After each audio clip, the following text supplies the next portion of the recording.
Hi everybody and welcome back to Greater Manchester Stories.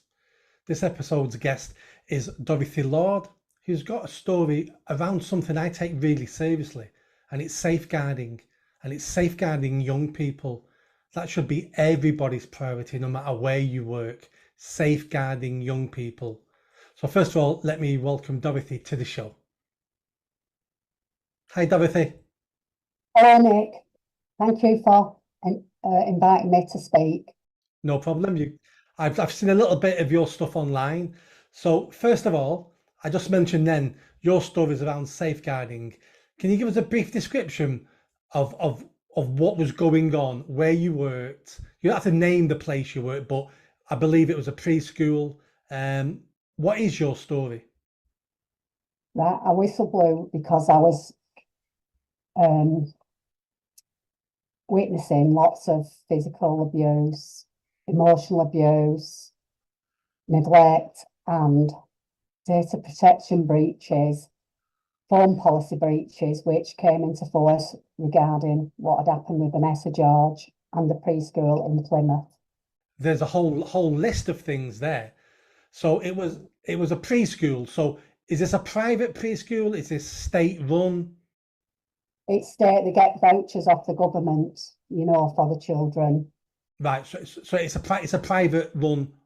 I always class it as, because they get the vouchers, they're funded by the government, for so many hours. But it's in a Methodist church. Right. Right.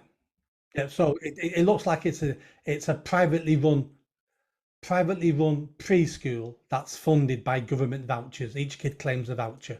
Yes. Yeah. Right. That makes sense. So you mentioned physical abuse. Can you tell me a little bit more about that? Illegal restraining of children. And a lot of it were just to stop them speaking to their Auntie Dolly. That's who I am to the children, which is not very good for communication. Key workers, because I was key workers to certain children that I had to do recordings on, and they were being stopped physically from going near me.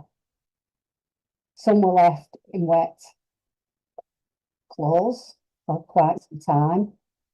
That comes under neglect, but it can affect them physically. A lot of them were coming in with illnesses, which they weren't dealing with, that they shouldn't have been doing. Their well-being weren't being the first and foremost. There's lots of various things that have happened. Even the staff were being bullied in front of me, and I was trying to protect them as well. It weren't just the children. Right. So when you said that the children being stopped from going near you, Physically held till they screamed and run off crying. and why were they being stopped going near you? I think they were making my life difficult with the children because I was whistleblowing, and they found out because the chair of the committee, Reverend Davis, was telling the manager, and it was the manager who was allowing it to go on. She was doing some of it herself. Right. Is there any other times children were physically abused that didn't involve going near you?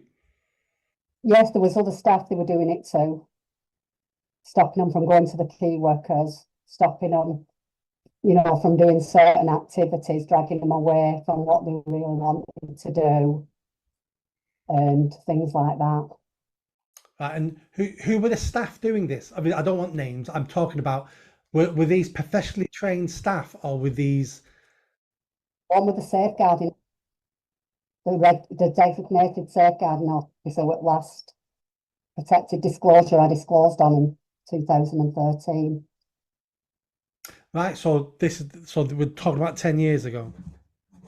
Yeah, I've been fighting it for quite some time. They've ignored me. I'm still waiting for the lady from the council early years to get back to me from the summer in 2013, but I had disclosed before then in 2012, whereas Ofsted re-registered them with a protected disclosure, and they'd served a 5-year penalty for that failing, and they re-registered them 2 months after. So you whistleblowed and you whistleblowed to the council? I followed the whistleblowing policy procedure. I went to the manager first. And if it's the manager, you have to go to committee. Yep. Then you have to go to the council. And if they ignore it, you have to go to Ofsted. And that's where the disclosure is classed as a protected disclosure, because I went to the subscribed body that are legally duty bound to protect them. Right. So you followed the procedure to the manager, to the council, to Ofsted, and along that process. No, I followed the committee after the manager because it's committee run. Right. So manager, committee. Then did you say council? Council, and then so.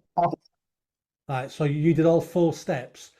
Along the way, when you reported this, along the way, did any of these groups, organisations support you, listen to you, or do you feel you was ignored all along?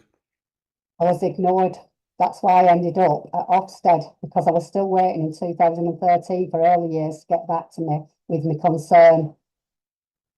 Right. So what have Ofsted done in the last 10 years now? Well, Ofsted, well, I've had more disclosures, but my first one was also witnessed by a parent in that July. It came back we're in May, but it came back in July that they'd served the 5-year penalty. Then in September 2012, 2 months after, they'd re-registered them so the parents wouldn't find out. And we are closed when I work in Red Robin. We are closed from July to September. So the penalty has not been put on it's supposed to be disclosed and open so the parents can see, so they're aware that things need to improve. Right. It sounds like to me they got that penalty, closed down for 2 months, and then reopened as if it was a new business. Yeah, they've made it a report. They've actually put on the thing, if you look at the Ofsted report then, they put on it's committee run now in 2012. Well, it was committee run from 2008. They've done nothing but lie, and they lied on oath at the tribunal. Right. So what are you waiting for now? Are you waiting for Ofsted to do something else, or just to get back to you? Ofsted are still ignoring me. They've ignored me all throughout the procedure. I've been ignored by GMP because I was told to go to them, which I have, and they've ignored it. I've been to Andy Burnham. He sent me to Moss Side for a solicitor. I phoned for a solicitor. When I turned up, the fella said, I cannot help you, I'm sorry. And I asked him why. He said, because I'm a barrister, I can't do litigancy. You should have asked for a solicitor. I asked for a solicitor. I've been stonewalled ever since I've whistleblown. It's been a nightmare, Nick. In fact, it sounds like it. So let's get back to Ofsted. So Ofsted have ignored you. What does that mean? Does that mean they've never replied to you? Or have Ofsted saying this is closed as far as we're concerned? What have Ofsted saying? Ofsted is, Ofsted just re-registered them. They tried covering it up, that penalty, and saying they'd done it after they'd served the 5 years. Well, they hadn't served the 5 years. They hadn't even served 2 months. It must have been about 6 weeks, because like I said, we're shut from July to September. But they've opened it as if it's a new business, and they've Ofsted have covered up safeguarding failings along with Oldham Council and the rest, the preschool, the church, because it's in a church. I've been to various people and I've been refused legal aid, and that's what I really want. I want it to go in court so that the under fives do get that voice, what they're entitled to, because they cannot really speak for themselves, Nick. Yeah, no, of course they can't. Of course they can't. And that's the quagmire we're in. How do you fight for justice and fight on behalf of children when obviously you're not a millionaire, so you can't fund it yourself? There's no way you can go to get free legal aid. All you can do, and which is what you've done, is follow the procedures and expect those external organisations, which is Ofsted, to do their job. And it sounds like they've not done their job. No, they haven't, and I believe they're being overhauled now for some reason. and they're letting places self-evaluate. I think it's going to be a very big mistake. I think Ofsted will do the same, come back as a new company with the same people running it. That's my concern now. Which is a good question, because that's what businesses do all the time. You know, businesses can go bankrupt, you close everything down, the debt gets wiped off, and you open up again the next day under a slightly different name.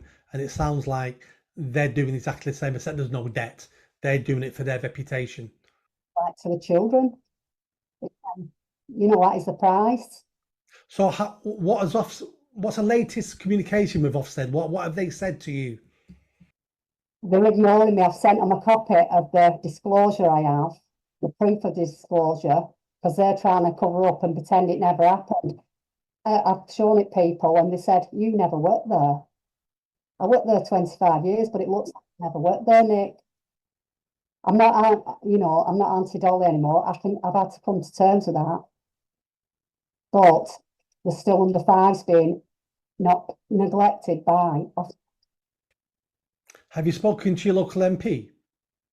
Jim McMahon. Yep. It took me 22 months to get an appointment and he wouldn't even look at the evidence, Nick. I've heard nothing but bad reports about Jim McMahon, honestly.